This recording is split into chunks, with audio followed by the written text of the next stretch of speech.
जय हिंद साथियों, स्वागत करते हैं आपके अपने निस्वार्थ शिक्षा एकेडमी पर। आशा करता हूं कि आप लोग अपने सीटेट दिसंबर 2024 की तैयारी में लगे होंगे। उसी से रिलेटेड आज हमारी जो है आपके ईबीएस सब्जेक्ट के, जैसे हम इन्वायरमेंटल स्टडीज़ या पर्यावरण अध्ययन के नाम से जानते हैं, उसका आज हम मिनी मैराथन करने वाले हैं। इस क्लास को आप लोग पूरा देखिएगा और इस क्लास से आपको, यदि आप पूरी क्लास देख लेते हैं तो आपको कहीं जाने की ज़रूरत नहीं है। इसी से आपको जो है ईबीएस की जो क्लास 4 जो है आपकी एनसीईआरटी बुक है, यहाँ से पूरा यहाँ पे आपको एक निचोड़ यहाँ पे आपको मिनी मैराथन के माध्यम से दिया जाएगा। आपको यहाँ पे यदि आप लोग इस क्लास को अच्छे से देखेंगे तो एक नेक्स्ट क्लास की मिनी मैराथन लाएंगे, जहाँ पे पूरा जो है सब्जेक्ट आपको यहाँ पे कवर करवा दिया जाएगा और यहाँ से आप लोग देखेंगे तो आप लोग को यहाँ पे एग्ज़ाम में क्वेश्चन देखने को मिलेगा। तो चलिए स्टार्ट करते हैं अपने जो है थ्योरी क्लास से, जो कि यहाँ से आपसे क्वेश्चन यहाँ पे आपके सीटेट एग्जाम में पूछे जाते हैं। तो चलिए देखते हैं। पहले हम जानते हैं आपकी क्लास एनसीईआरटी 4 का पहला चैप्टर आता है गोइंग टू स्कूल, स्कूल जाना। तो यहाँ पे आपसे एग्जाम में पूछा जाता है कि बच्चे जो है किस क्षेत्र में किस तरीके से यहाँ पे स्कूल जाते हैं। तो ये चीज़ें हम लोग देख लेते हैं। देखिए यहाँ पे पहला पॉइंट है कि बांस और रस्सी के पुल का उपयोग किया जाता है। कहाँ किया जाता है? तो ये अपने असम राज्य में है। ये इस तरीके से क्वेश्चन आपको ऑनलाइनर में देख सकते हैं सीटेट एग्जाम में। अब बात करते हैं ट्रॉली से बच्चे स्कूल कहाँ जाते हैं, तो लद्दाख में। सीमेंट पुल सामान्य क्षेत्र या जो समतल क्षेत्र होते हैं या पानी के ऊपर। वल्लम कहाँ होती है, तो वल्लम किसे कहते हैं? वल्लम एक लकड़ी की छोटी नाव है जो आपके केरल राज्य में पाई जाती है। फिर ऊँट गाड़ी।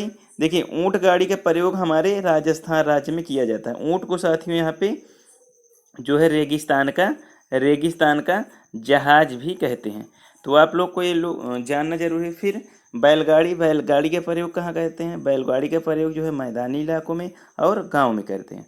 अब बात करते हैं रास्ते पथरीले और आसमान कहाँ होते हैं? पहाड़ों में होते हैं। जैसे आपके उत्तराखंड राज्य में हो गया या हिमाचल प्रदेश राज्य में हो गया।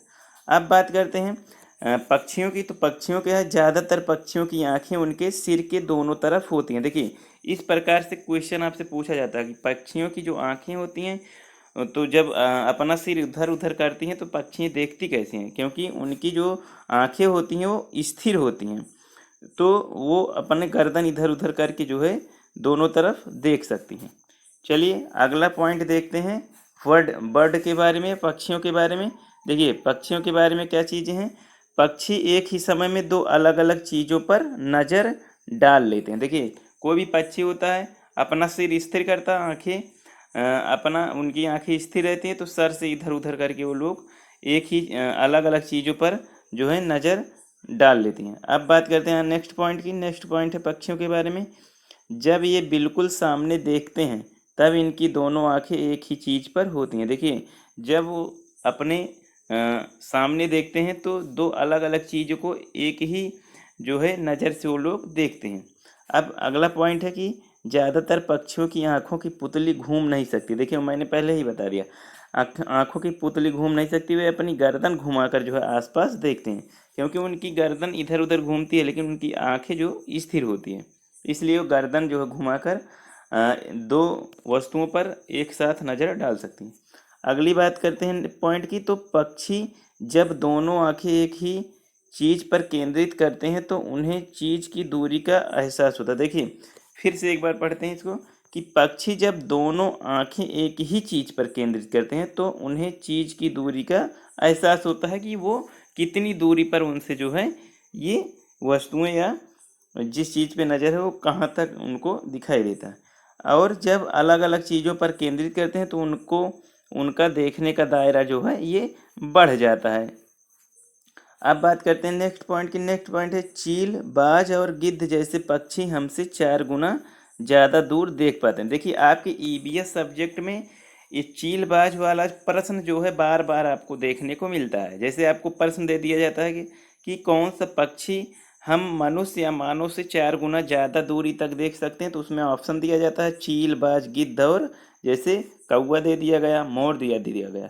तो उसमें क्या चीज़ नहीं है, तो यहाँ पे कौवा या मोर हमारा गलत हो जाता है। तो इस प्रकार के क्वेश्चन यहाँ पे पूछे जाते हैं। अब बात करते हैं नेक्स्ट पॉइंट की। नेक्स्ट पॉइंट है जो चीज़ हमें 2 मीटर की दूरी से दिखाई पड़ती है वह चीज़ ये पक्षी 8 मीटर की दूरी से देख ले। देखिए कोई भी पक्षी होती है, जब जैसे हमें कोई चीज़ जो है वो 2 मीटर की दूरी पर दिखाई दे रही है, जैसे 2 मीटर की दूरी से दिखाई पड़ती है हमें कोई चीज़, तो पक्षियों को वो चीज़ें अगर वो 8 मीटर की दूरी पर हैं, 8 मीटर की दूरी पर, तब भी वो चीज़ें देख सकती हैं। तो देख लीजिए हम लोगों से कितनी तेज़ हैं उनकी नज़रें। चलिए आगे बढ़ेंगे। अगले पॉइंट की बात करते हैं। हमारा अगला पॉइंट है कि देखिए अगला पॉइंट है, एक पक्षी की आंखें उसके सिर पर होती हैं और उनके सिर के दोनों तरफ छोटे छोटे छेद, जिसे हम कान, छेद को जो है कान होते हैं, इन्हीं छेदों की मदद से पक्षी जो है सुनने होते हैं। देखिए उनके जो कान होते हैं, पंखड़ियाँ बनी होती हैं हमारे कोने में, उनके नहीं, उनके छोटे छोटे छेद होते हैं, वही उनके कान होते हैं और उन्हीं के माध्यम से वो सुनते हैं। अब नेक्स्ट बात करते हैं छिपकली के बारे में। छिपकली के भी छोटे छोटे जो है छेद जैसे कान होते हैं। देखिए आपसे पूछा जाता है पक्षी के अलावा किसके छोटे छोटे छेद होते हैं कान जैसे, तो वो छिपकली में होते हैं। तो ये चीज़ें आप लोग को ध्यान में रखना है। ऐसे क्वेश्चन आपको ऑनलाइन में बना के आपकी सीटेट एग्जाम में इस समय पूछा जाता है। चलिए आगे देखते हैं। अगला पॉइंट है, मगरमच्छ के भी छोटे छेद जैसे कान होते हैं, लेकिन हम उन्हें आसानी से देख नहीं सकते हैं। अगली बात करते हैं, जानवरों पर अलग अलग पैटर्न उनकी त्वचा पर बालों के कारण होते हैं। किसी जानवर के शरीर पर बालों के बिना कोई पैटर्न नहीं होता। देखिए सीटेट एग्ज़ाम सितंबर 2016 में आपसे पूछा गया है कि जो जानवरों के त्वचा पर जो पैटर्न बने होते हैं वो किस कारण होते हैं, तो यहाँ पे उनके बालों के कारण जो है उन पे जो है ये पैटर्न दिखाई देते हैं। तो इस तरीके से आपको ध्यान देना है। तो यहाँ पे सीटेट के एग्ज़ाम में आपसे इस तरह के क्वेश्चन से पूछे जाते हैं। अब बात करते हैं कान वाले जानवर। कान वाले जानवर शरीर पर बाल होते हैं जो जन्म देते हैं। देखिए अगर कान वाले, देखिए अगर उनके कान होते हैं, जैसे हम मनुष्यों के कान होते हैं, तो उनके कान होते हैं और शरीर पर बाल होते हैं, तो आप लोग पहचान सकते हैं कि वे जो है बच्चे जो है जन्म देते हैं। अगर उनके शरीर पे कान है और शरीर पर बाल है तो वो जानवर या जंतु बच्चे देंगे। और फिर शरीर के बाहर बिना कान वाले जानवर, देखिए जैसे उनके शरीर के बाहर जो है बिना कान वाले जानवर हैं, शरीर के बाहर कान नहीं पाए जाते हैं, छेद नहीं पाया जाता, तो वो जानवर जो है अंडे देते हैं। तो इस तरीके से आप पहचान कर सकते हैं। जैसे कान वाले जानवर हो गए, शरीर पर बाल है तो अंडे वो जन्म देते हैं, और शरीर के बाहर कान नहीं है, छेद वाले जानवर, जैसे कान या छेद नहीं है, तो वो जानवर जो है अंडायुज होते हैं। तो ऐसे आपको ध्यान में रखना है। देखिए अब हाथी के बारे में हम लोग देख लेते हैं, एलिफेंट के बारे में, क्योंकि ये आपके सीटेट एग्ज़ाम का एक फेवरेट क्वेश्चन है। यहाँ से आपको क्वेश्चन देखने को मिलेगा ही मिलेगा। कभी कभी आपको एक क्वेश्चन देखने को मिलता है, कभी कभी आपको 2 क्वेश्चन यहाँ पे देखने को मिल जाता है। तो चलिए देख लेते हैं हाथी के बारे में। एकदम ध्यान से आप लोग देखिएगा। आप लोग को मन करे तो यहाँ पे आप लोग यहाँ पे स्क्रीन शॉट भी ले लीजिए, क्योंकि यहाँ पे आप लोग ध्यान में या नोट्स बनाते चलिए। चलिए देख लेते हैं। यहाँ पे कह रहा कि सबसे बड़ी मादा हाथी जो होती है वो झुंड की मुखिया होती है। तो इस तरीके के पॉइंट आपको यहाँ पे विकल्प में दिए जाते हैं। फिर कह रहा है झुंड में कोई नर हाथी नहीं होते हैं, वे 14-15 साल की उम्र में जो है झुंड को छोड़ देते हैं।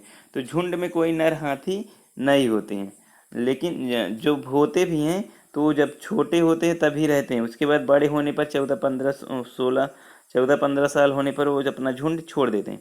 फिर कह रहा है कि एक वयस्क हाथी एक दिन में 100 किलो तक पत्ते और टहनियाँ खा सकता है। अगला पॉइंट है, हाथी दिन में केवल 2 से 4 घंटे सोते हैं। देखिए हाथी केवल 2 से 4 घंटे ही सोते हैं, हम मनुष्यों की तरह नहीं है कि दिन रात जब मन करे तब सो जाएं। फिर बात करते हैं, हाथी जो है कीचड़ को जो है कीचड़ में खेलना पसंद करते हैं, क्योंकि उनकी त्वचा यहाँ पे ठंडी रहती है, इसी कारण। नेक्स्ट पॉइंट है, उनके बड़े कान भी पंखे की तरह काम करते हैं और खुद को ठंडा रखने के लिए उन्हें फड़फड़ाते हैं। उनके कान जो है सूप की तरह होते हैं, एक पंखे की तरह होते हैं, और वो अपना कान को हाँकते हैं और अपनी ठंडक जो है कान के माध्यम से हवा लेकर करते हैं। फिर झुंड में 10 से 12 मादा हाथी और उनके बच्चे होते हैं। इस तरीके से देखिए आपसे यहाँ पे 4 विकल्प दिया जाता है। जैसे हाथी के बारे में 4 इन विकल्पों में से 3 विकल्प सही दे दिया जाएगा या एक विकल्प यहाँ पे गलत दे दिया जाएगा। और आपसे कहा जाएगा कि हाथी के बारे में निम्न विकल्प में से कौन सा विकल्प यहाँ पे रॉन्ग है या गलत है। तो इस तरीके से अगर आप ध्यान से पढ़ेंगे तो आप लोग एग्जाम में हॉल में जो है आप इसको आसानी से जो है क्वेश्चन कर जाएंगे। तो चलिए आगे बढ़ते हैं। अब बात करते हैं हम खेजड़ी के बारे में। देखिए खेजड़ी गांव की, जो कि राजस्थान के जोधपुर में है। देखिए अब हम बात करते हैं खेजड़ी की। खेजाड़ी जो है गांव राजस्थान में जोधपुर के पास है। देखिए यदि हम कह सकते हैं कि जो जोधपुर जिले में जो है खेजड़ी नामक एक गांव है जो कि राजस्थान राज्य में है। फिर लगभग 300 साल पहले इस गांव के लोगों को बचाया था किसने? अमृता देवी बिश्नोई के द्वारा। फिर खेजड़ली गांव के लोग बिश्नोई कहलाते हैं। देखिए बिश्नोई समाज के लोग को आप लोग जानते हैं। अभी हाल ही में एक जो है कांग्रेस नेता जो है महाराष्ट्र में, देखिए महाराष्ट्र में एक कांग्रेस नेता की हत्या हुई थी। तो उसमें जो बिश्नोई गैंग के हैं एक लॉरेंस बिश्नोई, जो कि बिश्नोई समाज से ये लोग संबंध रखते हैं, जो कि प्रकृति के रक्षक होते हैं। पेड़ों की कटाई या जानवरों को यदि कोई हत्या करता है तो उनके खिलाफ ये लोग रहते हैं। तो लॉरेंस बिश्नोई जो कि सलमान खान जो काले हिरण के मामले में दोषी पाए गए थे, इनके खिलाफ इनको मारने के लिए धमकी दिए। तो ये बिश्नोई समाज का है लॉरेंस बिश्नोई। तो चलिए खेजड़ी का पेड़ ज़्यादा पानी के बिना बड़ा हो सकता है। देखिए उसमें पानी की ज़्यादा आवश्यकता नहीं होती है। फिर अगली नेक्स्ट पॉइंट है, यह फलियाँ देता है और कीड़ों से प्रभावित नहीं होता। देखिए जो खेजड़ी वृक्ष का जो पेड़ होता है उसमें कीड़े नहीं लगते हैं, बहुत मजबूत माना जाता है। अब बात करते हैं नेक्स्ट पॉइंट, बिहार के मुजफ्फरपुर जिले में बोचाचा गांव। देखिए बोचाचा गांव क्यों प्रसिद्ध है? क्योंकि वहाँ एक लड़की रहती थी और वो मधुमक्खी पालन करती थी। तो इसको तो नहीं पूछा जाता है बोचाचा गांव, लेकिन यहाँ पे आपसे मधुमक्खी के बारे में पूछा जा सकता है। देखिए हम लोग मधुमक्खी के बारे में जान लेते हैं कि मधुमक्खी के बारे में क्या चीज़ें यहाँ से आपसे क्वेश्चन में पूछा जाता है। चलिए देखते हैं मधुमक्खी के बारे में। मधुमक्खी के बारे में पूछे तो मधुमक्खियाँ जो है अक्टूबर से दिसंबर तक अपने अंडे देती। देखिए आपसे प्रश्न पूछा तो मधुमक्खियाँ अंडे कब देती हैं? इनके पालने का समय क्या होता है? तो ये अक्टूबर से दिसंबर तक होता है। फिर बात करते हैं, प्रत्येक मधुमक्खी के छत्ते में एक रानी मधुमक्खी होती है जो अंडे देती है। अगला पॉइंट है, छत्ते में केवल कुछ नर। देखिए जो मधुमक्खी का छत्ता होता है उसमें कुछ नर मक्खी होते हैं जो कि रानी मक्खी को प्रेग्नेंट करते हैं। छत्ते में अधिकांश मधुमक्खियाँ श्रमिक होती हैं जो कि मधु को जो है रस को जो है फूलों से चूस कर छत्ते में लाती हैं। श्रमिक के रूप में नर मधुमक्खियों की कोई विशेष भूमिका नहीं होती। बिल्कुल सही है। देखिए नर मक्खी जो होती है वो कोई काम नहीं करती, वो केवल जो मादा मक्खी होती है जो रानी मक्खी उसे प्रेग्नेंट करने का काम करती है। अब बात करते हैं नेक्स्ट पॉइंट की। अब नेक्स्ट पॉइंट हम यात्रा से, जैसे ट्रेन कच्छ गुजरात में गांधी धाम से शुरू होती है। जैसे प्रश्न पूछा जा सकता है कि ट्रेन जो है कच्छ गुजरात में गांधी धाम से कहाँ शुरू होती है? तो ये कच्छ गुजरात में गांधी धाम से शुरू होती है। अब गुजरात का खाना ढोकला, चटनी, नींबू चावल, मिठाई के साथ, ये चीज़ें आपसे पूछा जा सकता है। उसके बाद मडगांव कहाँ है? तो मडगांव जो है ये गोवा राज्य में। आपसे प्रश्न पूछा जा सकता है कि मडगांव कहाँ है? तो मडगांव जो है ये गोवा राज्य में। नेक्स्ट पॉइंट है, गोवा से केरल तक के मार्ग में कुल 2000 पुल पड़ते हैं और 92 सुरंगें पड़ती हैं। इस तरीके से क्वेश्चन नहीं पूछा जाता, लेकिन कभी भी यदि आपके एनसीईआरटी बुक में है तो आप लोग को ये क्वेश्चन कभी न कभी पूछा जा सकता है, इसलिए तैयारी जो है आप लोग बनाए रखें।